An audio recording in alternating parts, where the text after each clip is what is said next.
adalah segala sesuatu yang berasal dari sumber hayati produk pertanian, perkebunan, kehutanan, perikanan, peternakan, perairan, dan air, baik yang diolah maupun tidak diolah, diperuntukkan sebagai makanan atau minuman bagi konsumsi manusia, termasuk bahan tambahan pangan, bahan baku pangan, dan bahan lainnya yang digunakan dalam proses penyiapan, pengolahan, dan atau pembuatan makanan atau minuman.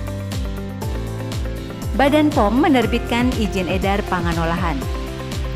Pangan olahan adalah makanan atau minuman hasil proses dengan cara atau metode tertentu dengan atau tanpa bahan tambahan. Pertama kali yang harus disiapkan oleh pelaku usaha untuk memproduksi pangan olahan adalah tempat atau sarana produksi. Ada 2 tahapan dalam memperoleh izin edar pangan olahan di Badan POM, yaitu 1. Pendaftaran akun perusahaan, dan 2. Pendaftaran produk.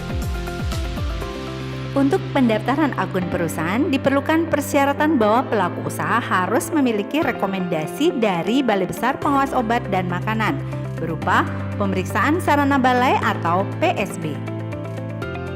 Persyaratan pertama untuk pengajuan surat rekomendasi atau PSB ini adalah persetujuan aspek bangunan, denah atau layout tempat produksi. Adapun penjelasan denah atau layout tempat produksi adalah sebagai berikut. Denah industri pangan merupakan area khusus tersendiri, terpisah dengan kegiatan rumah tangga. Area pengolahan yang merupakan area bersih, terpisah dengan area kotor. Sebelum memasuki ruang pengolahan, disediakan ruang ganti karyawan produksi untuk mengganti pakaian kerja dan dilengkapi dengan tempat cuci tangan sebelum masuk ke ruang pengolahan. Ruang pengolahan mencakup semua area dalam proses pengolahan seperti area timbang, area pencampuran, area pemasakan, dan pengemasan primer. Di ruang pengolahan juga disediakan tempat cuci dan simpan peralatan serta janitor. Apabila memungkinkan, disediakan gudang bahan baku, bahan pengemas, dan produk jadi di area kotor.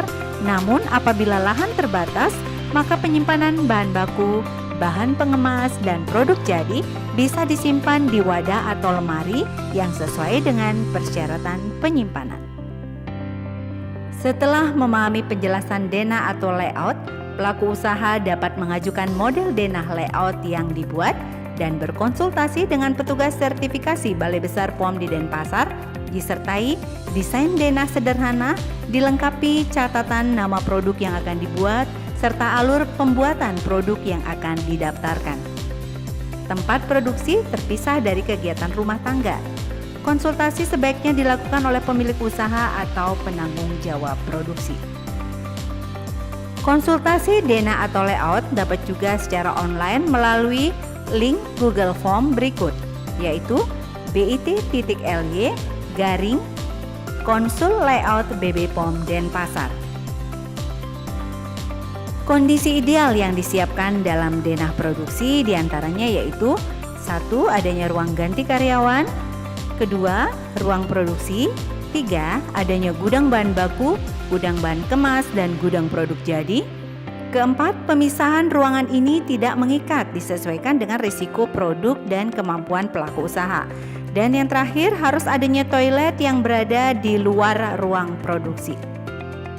Sambil menunggu persetujuan denah dari Balai Besar POM di Denpasar, pelaku usaha secara paralel mengajukan permohonan untuk memperoleh NIB atau nomor induk berusaha dengan KBLI yang sesuai, yaitu sebagai industri pengolahan produk pangan.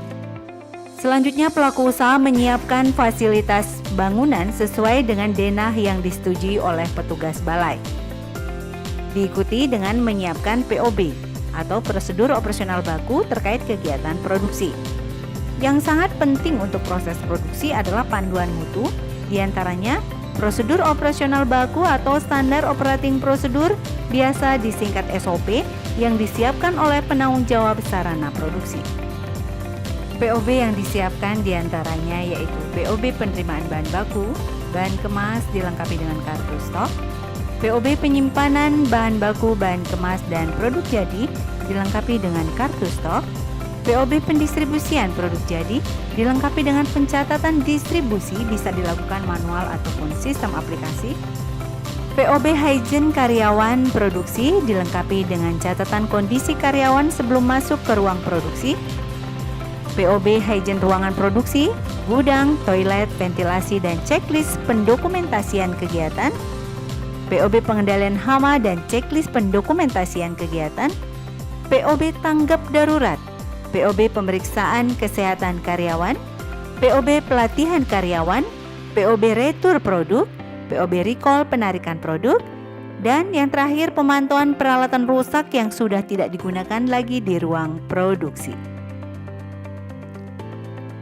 Hal lain yang perlu disiapkan yaitu diantaranya ruang ganti dilengkapi penyimpanan baju kerja dan tempat cuci tangan, tempat sampah berpenutup di ruang produksi, penyediakan APAR, menyediakan toilet dengan kelengkapan yang memadai, menyiapkan tempat cuci tangan yang bertuliskan cuci tangan sebelum bekerja dan setelah menggunakan toilet, menyiapkan peringatan tertulis, dilarang makan, minum, mengunyah, meludah, dan merokok di ruang produksi. Setelah semua berkas lengkap, pelaku usaha dapat mengajukan permohonan pemeriksaan sarana oleh Balai untuk memperoleh rekomendasi berupa nilai PSB. Adapun alur permohonan PSB yaitu permohonan diajukan dengan bentuk hard copy secara langsung dan juga bisa dengan soft copy menggunakan format surat permohonan dan kelengkapannya yang dilampirkan ada di surat permohonan tersebut. Dokumen soft copy disampaikan melalui email pomdenpasar@yahoo.co.id atau sertifikasi.bbpomdenpasar@gmail.com. Setelah permohonan diterima, petugas Balai Besar Pom di Denpasar akan menginformasikan terkait jadwal audit maksimal 14 hari kerja. Apabila saat audit ada temuan, diberikan waktu 30 hari kerja kepada pelaku usaha untuk melakukan tindak lanjut perbaikan dan melaporkan sesuai format KAPA. Corrective Action, Preventive Action. Setelah perbaikan sesuai, maka Balai Besar Pom di Denpasar menerbitkan rekomendasi dengan timeline 7 hari kerja setelah berkas lengkap. Bila semua berkas telah lengkap, dapat melakukan pendaftaran akun perusahaan melalui website www.ireg.pom.go.id. Selamat mendaftarkan produk Anda di Badan POM. Ikuti petunjuk dan timeline yang ditetapkan oleh sistem.